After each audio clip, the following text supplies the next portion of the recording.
Perpendicular from centre to of a circle to a chord, मतलब एक circle given है, circle का centre है और एक कॉर्ड है,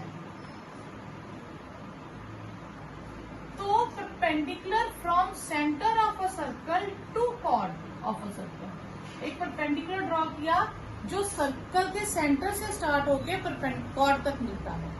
हमें शो करना है वो जो परपेंडिकुलर है वो एक सिजर का काम करेगा और ए बी को दो इक्वल पार्ट्स में बांट देगा, यानी कि बाइसेक्ट का मतलब है जितना ये है उतना ही ये होगा। ठीक है, तो अब हम क्या करेंगे, हमें गिवन क्या है, in circle C centre O radius R, O C is perpendicular to A B. To prove हमें करना है A C is equal to B C. हम इसमें कंस्ट्रक्शन करेंगे, हम ज्वाइन कर देंगे O A and O B को, इसको ज्वाइन करेंगे ओ ए और ओ बी को, हम इसे ज्वाइन कर देंगे और जो कंस्ट्रक्शन करेंगे वो डॉटेड में कर देंगे। ठीक है, अब हम लेंगे कौन कौन सी ट्राइंगल, दो ट्राइंगल्स को कॉन्ग्रुएंट करेंगे। Proof in triangle A O C and triangle B O C, इसमें क्या क्या इक्वल आएगा आपके पास, O A is equal to O B, O A is equal to O B, दोनों क्या है रेडियाई रेडियस। फिर दूसरा O C is equal to O C common, और 90 डिग्री एंगल भी है, angle 1 is equal to angle 2, each 90 degree. तो therefore triangle AOC congruent triangle BOC by RHS congruency, right है, एक हाइपोटेन्यूज यूज किया, एक राइट एंगल और एक साइड, तो यहां से कह सकते हैं हम AC is equal to BC by CPCP, ये हमें शो करना है। क्वेश्चन गिवन है line drawn through the centre of a circle to bisect the chord, वो लाइन जो सेंटर से ड्रॉ करें कॉर्ड को जो बाइसेक्ट करे, हमें शो करना है वो परपेंडिकुलर होगी। तो हमें सर्कल की कॉर्ड गिवन है और सेंटर से जो लाइन है वो बाइसेक्ट कर रही है, यानी कि इस बार सी मिड पॉइंट गिवन है और हमें परपेंडिकुलर शो करना है, हमें एंगल 1 और एंगल 2 को 90 शो करना है। तो गिवन में है सी इज मिड पॉइंट और शो करना है OC is perpendicular to A B. फिर से कंस्ट्रक्शन वही करेंगे, ट्राइंगल को कॉन्ग्रुएंट कर देंगे, O A O B, OC OC common और AC is equal to BC, क्योंकि सी मिड पॉइंट था, कॉन्ग्रुएंट हो गई तो angle 1 is equal to angle 2 CPCP से निकाल लेंगे। तो एंगल 1 प्लस एंगल 2 का टोटल कितना हो जाएगा 180 डिग्री लीनियर पेयर से, तो 1 और angle 1 is 180 degree, double of angle 1 is 180 degree, angle 1 आपके पास आ जाएगा 180/2 दैट इज 90 डिग्री। तो therefore OC is perpendicular to AB. और ये दो थ्योरम बहुत काम आएंगी, जहां पे भी सेंटर से परपेंडिकुलर ड्रॉ होगा तो वो बाइसेक्ट करेगा और जब बाइसेक्टर को ज्वाइन करेंगे तो वो परपेंडिकुलर करेगा। ये दो रिजल्ट्स हम साथ में लेंगे। नेक्स्ट है equal chords are equidistant from the centre, मतलब अगर सर्कल में दो कॉर्ड्स की लेंथ इक्वल है तो सेंटर से उनका डिस्टेंस भी इक्वल होगा। ठीक है, तो हम क्या करेंगे, हम एक सर्कल बनाएंगे, थोड़ा बड़ा बना लेना क्योंकि उस पर कंस्ट्रक्शन ज्यादा। हम दो कॉर्ड्स ले लेंगे, कोई भी दो कॉर्ड्स ले लो, इक्वल लेंथ की लेना, दिखने में इक्वल लेंथ होनी चाहिए। एक कॉर्ड का नाम रख लेंगे ए बी और एक कॉर्ड का नाम रख लेंगे सी। हमें शो करना है कि जितना ए बी, अब आप ऐसे बना लो या सीधा ही बना लो, ऐसे बना लो आमने सामने, फिर आपको वो परपेंडिकुलर समझना इजी हो जाएगा, नहीं तो परपेंडिकुलर समझना मुश्किल हो जाएगा। ए बी सी डी, ठीक है। अब यहां से परपेंडिकुलर ये आया और यहां से परपेंडिकुलर ये आया, ठीक है। इसका नाम हम रख लेते हैं ई और इसका नाम रख लेते हैं एफ। क्लियर? अब हमें गिवन है in circle C centre O radius R, A B और सी डी सेम है, ठीक है, दो कॉर्ड्स की लेंथ सेम है और ओ ई परपेंडिकुलर है ए बी पे और ओ एफ परपेंडिकुलर है सी डी पे। हमें टू प्रूव करना है कि जो ओ ई की डिस्टेंस है वो ओ एफ के इक्वल है। ठीक है, हम ज्वाइन कर देंगे किसी भी एक, यहां से एक को, यहां से इसको ज्वाइन कर देंगे। सिर्फ एक पोर्शन को ज्वाइन करना, दूसरे को ज्वाइन करने की जरूरत नहीं है। ठीक है, तो हम ज्वाइन कर किसको करेंगे, construction join O A and O C, proof. अब हमने परपेंडिकुलर खुद से लिए, तो थर्ड थ्योरम में क्या था, अगर कॉर्ड पे परपेंडिकुलर होगा, कहां से, सेंटर से, तो वो कॉर्ड को बाइसेक्ट करेगा। ठीक है, तो A B is a chord, A B क्या है, कॉर्ड है, और O E perpendicular to A B है, तो perpendicular from centre to chord bisect the chord. तो देयरफॉर जो ए ई होगा वो हाफ ऑफ ए बी होगा, बाइसेक्ट कर रही है तो वो आधा हो जाएगा, तो ए ई का डिस्टेंस कितना हो जाएगा, half of A B. Similarly दूसरी तरफ से क्या है, सी एफ, वो हाफ ऑफ सी डी हो जाएगा। अब दो कॉर्ड्स इक्वल थी, ए बी और सी डी इक्वल है, A B is equal to C D है, ये हमें गिवन है, तो उनके हाफ भी इक्वल होंगे। ठीक है, तो इसका मतलब ए ई किसके इक्वल हो जाएगा, सी एफ के, और इस इक्वेशन को नाम दे देंगे 1। क्लियर, कोई डाउट यहां तक? अब हम कौन कौन सी ट्राइंगल कॉम्पोनेंट करेंगे, इन ट्राइंगल ए ओ यहां लिख लेते हैं, A O E and triangle C O F. एक तो O A is equal to O C हो जाएगा, दोनों रेडियस है। दूसरा A E is equal to C F, ये हमने यहाँ प्रूफ किया, यूजिंग 1। और तीसरा ये 90 डिग्री है ना perpendicular, angle 1 is equal to angle 2, each 90 degree. Therefore triangle A O E congruent triangle C O F by R H S congruency. तो यहां से हम कह सकते हैं कि जितना ओ ई है उतना ही ओ एफ होगा। ठीक है, बाय सीपीसीटी, तो यही हमें शो करना। क्लियर, इससे हमें chords equidistance from the centre of a circle are equal. इसमें आपको कॉर्ड्स इक्वल गिवन है, sorry chords equidistant given है, आपको शो करना है कॉर्ड्स इक्वल है। तो आपने क्या करना है, एक सर्कल बनाना है, दो कॉर्ड्स ले लेनी है, जैसे एक ये ले लो, एक ये ले लो। ठीक है, एक का नाम ए रख लो, एक का नाम सी डी रखो। In triangle A O M and triangle C O N, O M is equal to O N given है हमें, angle M is equal to angle N, each 90 degree, और O A is equal to O C, दोनों radius है। तो triangle A O M congruent triangle C O N, इसमें क्या use हुआ, एक ये यूज किया, एक ये, और 90 डिग्री, तो आर एच एस से ये कॉन्ग्रुएंट हो गई। तो यहां से हम कह सकते हैं A M is equal to C N by CPCT. Similarly D M is equal to D N. इसी तरह से अगर मैं ये वाली ट्राइंगल्स लूं नीचे वाली, तो वो दोनों भी इक्वल आ जाएंगे। तो इनको ऐड कर दो, नंबर 1 और number 2, adding 1 and 2। A M में क्या ऐड हो जाएगा, बी एम, और सी एन में क्या ऐड हो जाएगा, डी एन। तो ए बी किसके इक्वल हो जाएगी, सी डी के। यही हमें शो करना है। 9.2 एक्सरसाइज का फर्स्ट क्वेश्चन है, two chords of radius 5 centimetre and 3 centimetre, यानी कि दो रेडियस हो गए मेरे पास, एक हो गया 5 सेंटीमीटर, एक हो गया 3 सेंटीमीटर, और उन दोनों के बीच का डिस्टेंस जो है, ठीक है, वो है 4 सेंटीमीटर। अब ये जो टर्म्स है ना, ये स्पेसिफिक टर्म्स है, इन्हें हम कहते हैं पाइथागोरन ट्रिपलेट्स। क्या कहते हैं, पाइथागोरन ट्रिपलेट्स। क्यों, क्योंकि छोटी दो टर्म्स के स्क्वायर का टोटल करें तो बड़ी टर्म के स्क्वायर आ जाए।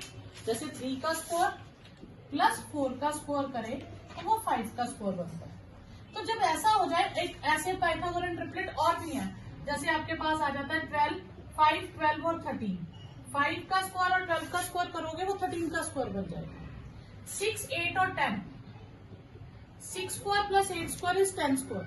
तो ऐसी टर्म्स को हम क्या कहते हैं, पाइथागोरन ट्रिपलेट्स। ठीक है, तो ये आपने 8th में करें, 7th 8th में करते हैं पाइथागोरन ट्रिपलेट्स। तो कभी भी आपको चेक करना हो पाइथागोरन ट्रिपलेट है या नहीं, छोटी टर्म्स के स्क्वायर करके उन्हें ऐड करो तो क्या वो बड़ी टर्म के स्क्वायर बनता है, तो अगर ये है तो वो पाइथागोरन ट्रिपलेट। अब ये टर्म्स आ गई मेरे पास पाइथागोरन ट्रिपलेट्स।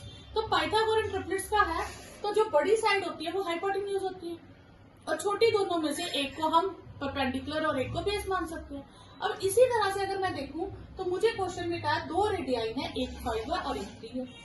ठीक है, और दोनों के बीच का डिस्टेंस 4 सेंटीमीटर है। तो यानी कि अगर मैं ट्राइंगल के हिसाब से बनाऊं तो ये 4 सेंटीमीटर दो के बीच का डिस्टेंस हो गया। ठीक है, एक सर्कल मैंने यहां से सेंटर मान के बनाना है जो 5 सेंटीमीटर का होगा। तो 5 सेंटीमीटर समझ लीजिए इतना सर्कल होगा ऐसे। ठीक है, ये 5 सेंटीमीटर रेडियस का सर्कल होगा। ठीक है, और दूसरा मैंने यहां से बनाना है जो 3 सेंटीमीटर रेडियस का होगा। तो 3 सेंटीमीटर रेडियस का होगा तो रेडियस थोड़ा इतना होगा, तो इसका सर्कल इस तरह से हो जाएगा अगर मैं इमेजिन करूं।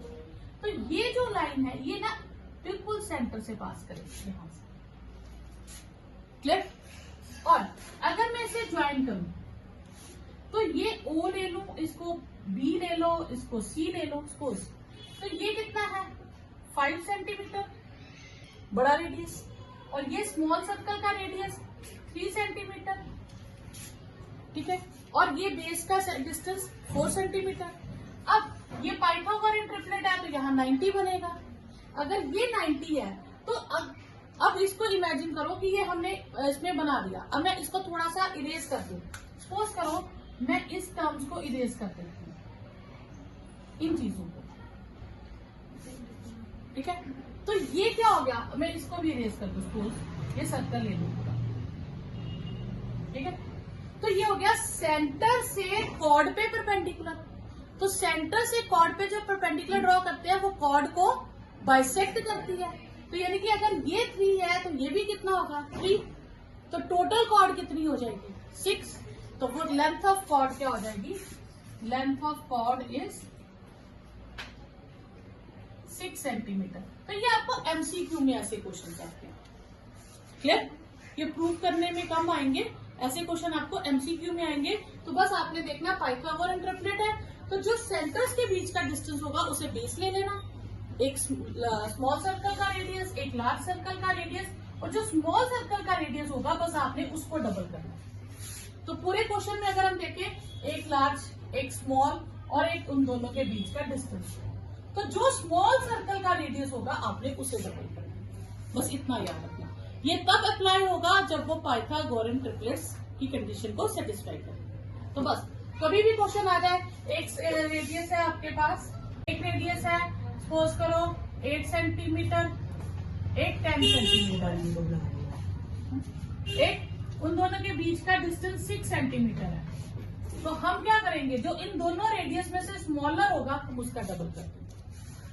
क्लियर? वहीं पे एक 6 सेंटीमीटर है, एक 10 सेंटीमीटर है और बीच का डिस्टेंस 8 सेंटीमीटर है। तो जो स्मॉलर रेडियस होगा हम उसे डबल कर देंगे। तो लेंथ ऑफ कॉमन कॉर्ड क्या इस केस में क्या आ जाएगी 12 सेंटीमीटर, इस केस में 16 सेंटीमीटर और इस केस में 6 सेंटीमीटर। क्वेश्चन है 2 chords of a circle intersect with in the circle. तो 2 कॉर्ड्स सर्कल की हैं और वो सर्कल के अंदर ही इंटरसेक्ट करती है। अब सर्कल के अंदर ही इंटरसेक्ट करती है, इसकी क्या सेंस है कि सर्कल के बाहर कैसे इंटरसेक्ट करेंगे। तो 2 कॉर्ड्स है, जैसे आप ये ले लीजिए। तो ये 2 कॉर्ड्स अगर मैं ले लूं तो सर्कल के अंदर इंटरसेक्ट नहीं कर रही है, लेकिन एक्सटेंड करने पे सर्कल के बाहर इंटरसेक्ट करेंगे। तो ये होता है 2 chords intersect outside the circle. अब यहाँ है 2 chords intersect with in the circle. तो विद इन द सर्कल मतलब मैं 2 कॉर्ड्स ले लूंगी, ये सर्कल के अंदर ही इंटरसेक्ट कर रही है। तो अब 2 कॉर्ड्स है, एक है ए बी, एक है सी डी। ये 2 कॉर्ड्स इंटरसेक्ट कर रही है। अब ये कह रहे हैं क्वेश्चन में कि शो करो corresponding segments of are equal. Segment mean part of the chord. तो ये पार्ट कॉरेस्पॉन्डिंग सेगमेंट्स, राइट वाले जो दो पार्ट है इंटरसेक्टिंग के, राइट वाले पोर्शन राइट वाले के इक्वल होंगे और लेफ्ट वाले पोर्शन लेफ्ट वाले के इक्वल होंगे, ये हमें शो करने हैं। तो हमें गिवन क्या है, हमें गिवन है in circle C centre O radius R, ठीक है, ए बी एंड और C D two equal chords हैं, ठीक है, टू इक्वल कॉर्ड्स, दोनों कॉर्ड्स इक्वल है, एक तो ए बी और सी डी इक्वल है, ठीक है।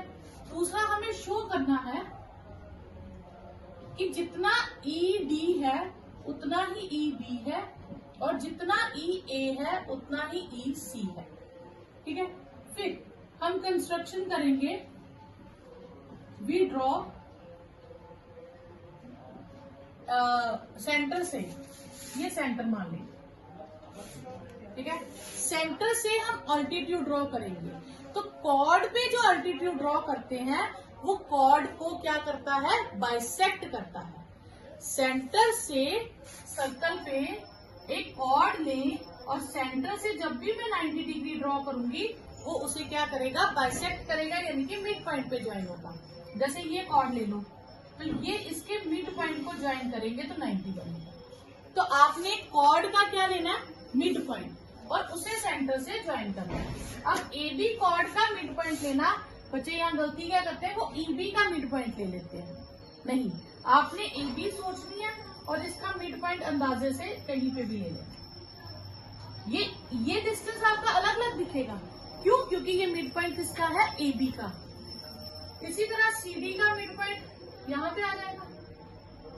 तो ये अल्टीट्यूड यहाँ हो गया और ये अल्टीट्यूड यहाँ हो गया, ठीक है। तो we draw O M perpendicular on A B and O N perpendicular on C D and join O E. O E को हमने वैसे ही ज्वाइन कर दिया। क्लियर, कोई डाउट यहाँ तक? Proof, we know that perpendicular from center to chord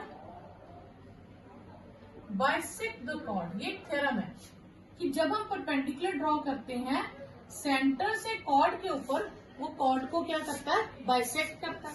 तो यानी कि जितना ए एम होगा ही एम डी होगा और ये दोनों क्या होंगे, हाफ ऑफ ए बी। इसी तरह जितना सी एन होगा उतना ही एन डी होगा और ये हाफ ऑफ सी डी होंगे। क्लियर यहाँ तक? ओके, हमें पूरी दोनों कॉर्ड्स की लेंथ इक्वल गिवन है, ए बी और सी डी दोनों इक्वल है। जब दो चीजें इक्वल हैं, दो लाइन्स इक्वल हैं, तो उन दोनों के हाफ भी इक्वल होंगे। Halves of equals are equal to each other. तो ए बी के हाफ का नाम हम रख दे, ए एम या बी एम, कुछ भी यूज कर सकते हैं। हमने बी एम ले लिया। हमने बी एम क्यों लिया, क्योंकि हमें ये पोर्शन लेना है ई से बी तक, तो बी एम यूज होगा और ई से बी तक में डी एन यूज होगा, तो हम यहाँ डी एन ले लेंगे। क्लियर, इसको नाम दे देते हैं नंबर 1। क्लियर यहाँ तक? अब ये पोर्शन जैसे मैं आपको शो करूं, रेड लाइन यहाँ ग्रीन लाइंस डाल देती हूँ कि ये ग्रीन लाइंस वाले पोर्शन आपस में इक्वल है, ये लेंथ इस लेंथ के इक्वल है, ठीक है। तो अगर मैं ये रेड लेंथ के इक्वल शो कर दूं, उससे क्या हो जाएगा, ये रेड प्लस ग्रीन के इक्वल हो जाएगा। तो यही तो हमें शो करना था। तो हमने ग्रीन पोर्शन इक्वल शो कर दिया। अब हम क्या करेंगे, ये दोनों रेड पोर्शंस को इक्वल शो कर लेंगे। इनको शो करने के लिए हम क्या करेंगे, ये दो ट्राइंगल्स को कॉन्ग्रुएंट कर देंगे। तो अब हम करेंगे ट्राइंगल कौन सी, in triangle AOM and triangle AON।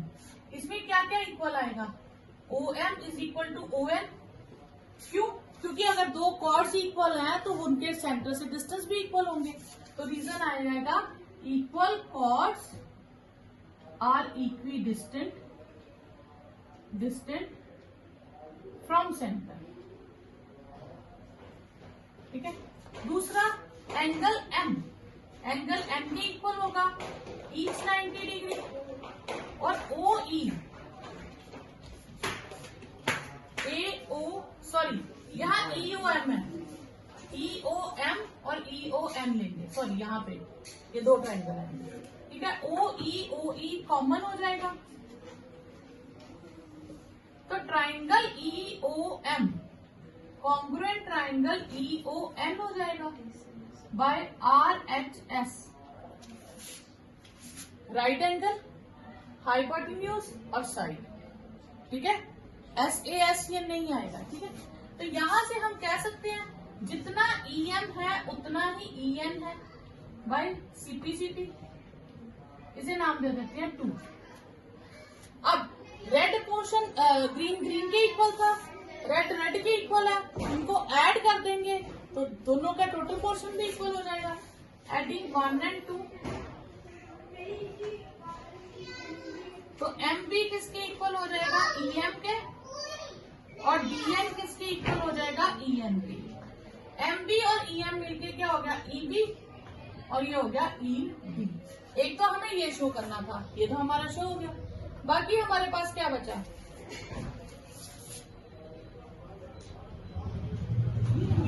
बाकी हमारे पास शो करना है अब हमने कि ये जो पोर्शन है, ये जो बचा हुआ पोर्शन है, ये ग्रीन के इक्वल। अब पूरी कॉर्ड की लेंथ के इक्वल थी, उसमें से मैं राइट पोर्शन माइनस कर दूं तो लेफ्ट पोर्शन इक्वल हो जाएंगे, यानी कि पूरा AB पूरे CD के इक्वल है, ठीक है। तो AB को मैं लिख सकती हूँ AE प्लस EB, और CD को लिख सकती हूँ CE plus ED। Clear, okay. AE plus EB की जगह में क्या लिख सकती हूँ, ED,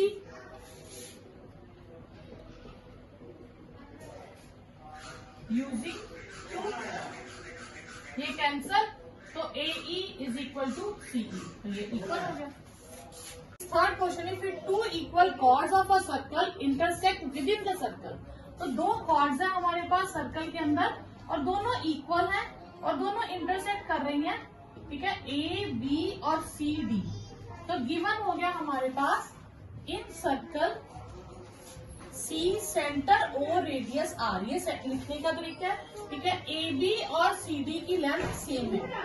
टू प्रूव मुझे करना है कि ये जो है पॉइंट ऑफ इंटरसेक्शन को जब सेंटर से ज्वाइन करती हूँ तो ये दोनों एंगल सेम बनेंगे, मुझे ये शो करना है। तो मुझे टू प्रूव करना है, एंगल 1 इज एंगल 2। अब इसमें मैं कंस्ट्रक्शन करूंगी, ठीक है। जब भी इक्वल कॉर्ड्स वाला क्वेश्चन आएगा तो आपने अल्टीट्यूड ड्रॉ करना है। तो अल्टीट्यूड क्या होता है, जो कॉर्ड पे हम सेंटर से अल्टीट्यूड ड्रॉ करते हैं वो कॉर्ड को मिड पॉइंट पे ज्वाइन करता है, ठीक है। तो कॉर्ड है हमारे पास AB, तो AB का मिड पॉइंट नियर अबाउट यहां आ जाएगा। फिर दूसरी कॉर्ड है CD, तो CD का मिड पॉइंट यहां आ जाएगा। आपने पूरी लेंथ के अकॉर्डिंग मिड पॉइंट लेना है, फिर आपने इसको ज्वाइन कर देना। सपोज ये मिड पॉइंट है और यहां पे इसको ज्वाइन कर देना, ठीक है। तो we draw OM perpendicular to AB and ON perpendicular to CD, ठीक है। दो कॉर्ड्स अगर इक्वल है तो एक थ्योरम हमने की थी कि उनका सेंटर से डिस्टेंस भी इक्वल होगा। तो we know that equal chords are equidistant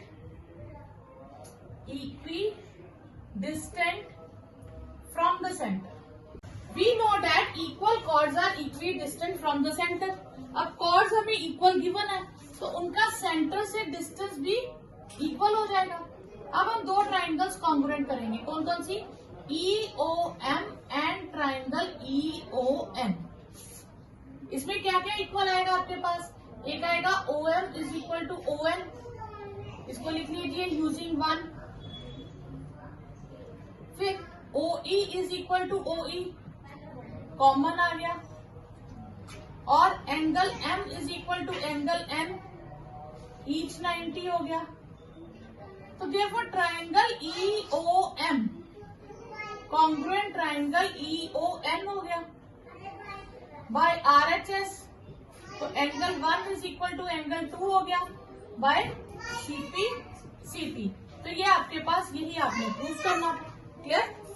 question है, if line intersect two concentric circles with center O at ABCD, यानी कि अगर हम कहें तो इन सर्कल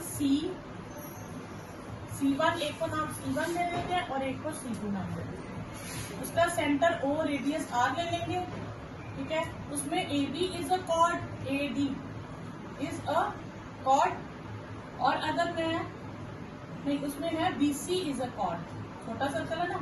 और इन सर्कल C2 जिसका सेंटर O, रेडियस S ले लें, तो उसमें AD इज अ कॉर्ड, बड़े में पूरी AD कॉर्ड हो जाएगी, ठीक है।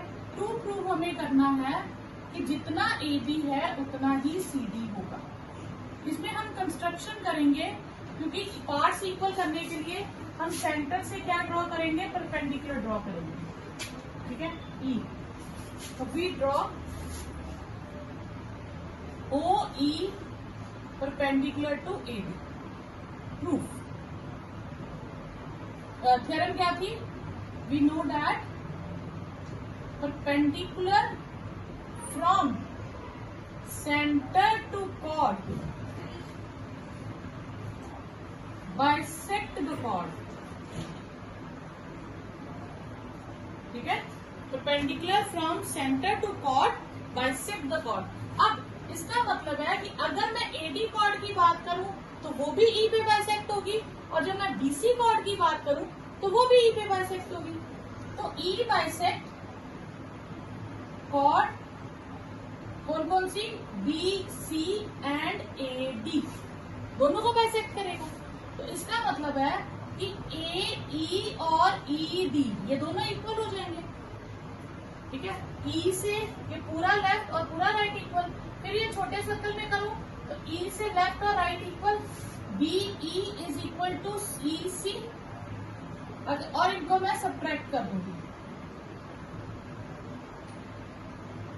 We get. तो AE में से DE सब्ट्रैक्ट कर देंगे और ED में से EC सब्ट्रैक्ट कर देंगे। तो AE में से ये BE पोर्शन निकाल दो तो बाकी क्या बचेगा, AB, और उधर से क्या बचेगा, CD। यही हमें शो करना है। 3 गर्ल्स है, रेशमा, सलमा एंड मंजू। वो खेल रही है ग्राउंड में, पार्क में। 5 सेंटीमीटर का उन्होंने एक सर्कल बनाया, 5 सेंटीमीटर रेडियस लेके, तो एक सर्कल बना लिया उन्होंने जिसका रेडियस कितना है, 5 सेंटीमीटर। 3 फ्रेंड्स हैं, रेशमा सलमा को कॉल करेगी, सलमा मनदीप को, और मनदीप रेशमा को करेगी, ठीक है। पासिंग का पास करने से कहते हैं if distance between Reshma and Salma और सलमा एंड मनदीप के बीच में 6-6 मीटर का डिस्टेंस है। अब रेडियस कितना है, अगर मैं सेंटर लूं तो ये सेंटर ले लूं, तो ये रेशमा ले लूं, यहाँ सलमा और यहाँ मनदीप, सपोज 6 मीटर है ना। अगर ये डिस्टेंस 5 है तो ये डिस्टेंस 6, उससे थोड़ा ज्यादा ही होगा, लेकिन रहेंगे ये एक साइड पे। क्यों? क्योंकि इनका डिस्टेंस 6 है। 6 डिस्टेंस मतलब रेडियस से थोड़ा सा ज्यादा, तो वो एक साइड पे, चाहे तो इस साइड पे हो जाए चाहे इधर, तो लेकिन रेडियस से एक साइड पे रहेंगे, सेंटर से।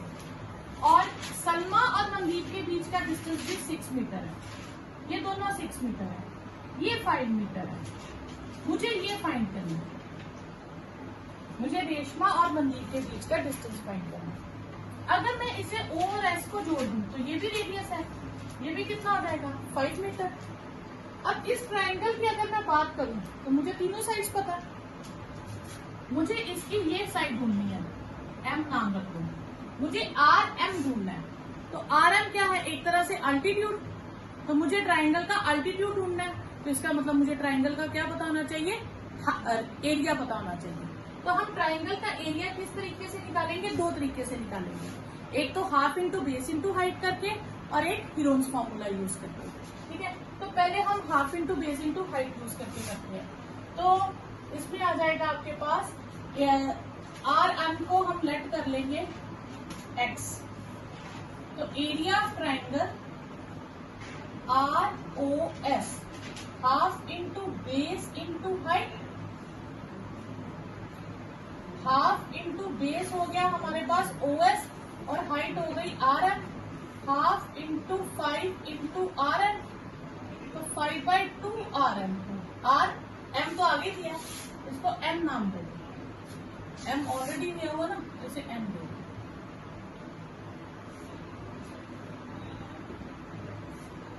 5/2 आर एन, इसको नाम दे देंगे इक्वेशन 1। अब इसी ट्राइंगल का मैं एरिया निकालूंगी पर गिरोन फॉर्मूला से। ये साइड 5 है, ये साइड 6 है और ये साइड 5 है, तो ए ले लूंगी 5, बी ले लूंगी 5 और सी ले लेंगे 6।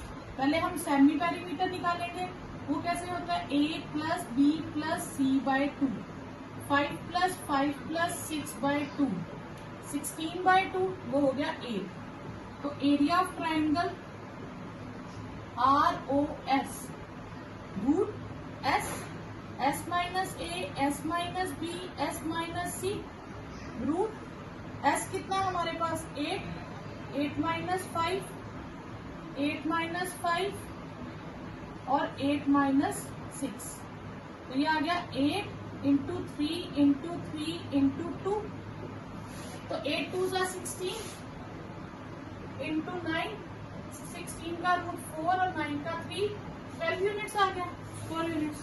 तो ये और ये दोनों एरिया ऑफ ट्राइंगल है ROS, ठीक है, इसे नाम दे देंगे 2, area of triangle ROS। From 1 and 2, 5/2 RN किसके इक्वल हो गया, 12 के, RN किसके इक्वल हो गया, 24/5, ठीक है। सिमिलरली अगर मैं इस तरफ ट्राइंगल लूं तो ये भी वही आ जाएगा, तो RM कितना हो जाएगा आपके पास, double of RN, double of 24/5 metre, 48/5 metre. ये आपके पास आंसर है। क्वेश्चन है, a circular park of radius 20 metre. एक सर्कुलर पार्क है कॉलोनी में, 20 मीटर रेडियस, ठीक है। 3 बॉयज है, अंकुर, सैयद और डेविड, तीनों इक्वल डिस्टेंस पे हैं। तो तीनों इक्वल डिस्टेंस, सपोज अंकुर यहाँ है, सैयद यहाँ है और डेविड यहाँ, और तीनों के पास वाई टेलीफोन है, वो एक दूसरे से बात कर रहे हैं, तो लेंथ ऑफ स्ट्रिंग ढूंढो। तो मतलब अगर मैं यहाँ से ज्वाइन कर दूं तो ये एक इक्विलेटरल ट्राइंगल हो जाएगी, ठीक है, सेम डिस्टेंस पे है। तो अब हम क्या करेंगे, अकॉर्डिंग टू क्वेश्चन हमें AS, SD और DA ये तीनों इक्वल दिए हैं, तो देयरफॉर ट्राइंगल ASD क्या हो जाएगी, इक्विलेटरल ट्राइंगल। अगर ये इक्विलेटरल ट्राइंगल है तो इसमें एक चीज होती है, जो सेंटर है, जो मीडियन और सर्कुम सेंटर और इन सेंटर सारे एक ही जगह पे लाए हुए हैं, ठीक है। तो ये जो AO है, इतना डिस्टेंस, तो ये सिर्फ इक्विलेटरल ट्राइंगल में, बाकियों में नहीं।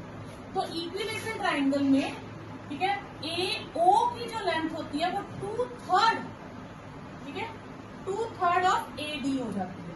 AD नहीं लेना आप, यहाँ पे इसको E ले लो, ठीक है, 2/3 ऑफ AE हो जाती है, क्लियर। अब 2/3 ऑफ AE, तो AO हमारे पास क्या है, रेडियस, रेडियस हमारे पास कितना है, 20 मीटर, तो 20 is equal to 2/3 of AE, तो ये आपके पास हो जाएगा 20 इंटू 3/2 ऑफ AE, तो ये हो गया आपके पास 30 AE। तो AE की लेंथ आपके पास कितनी आ गई, 30, क्लियर। अब ये 30 हो गया। अब इक्विलेटरल ट्राइंगल में आपको करवाया था, जब हीरोन फॉर्मूला किया था उससे हमने किया था, इक्विलेटरल ट्राइंगल का एरिया क्या होता है, √3/4, area of equilateral triangle, √3/4 side square. और अल्टीट्यूड क्या होता है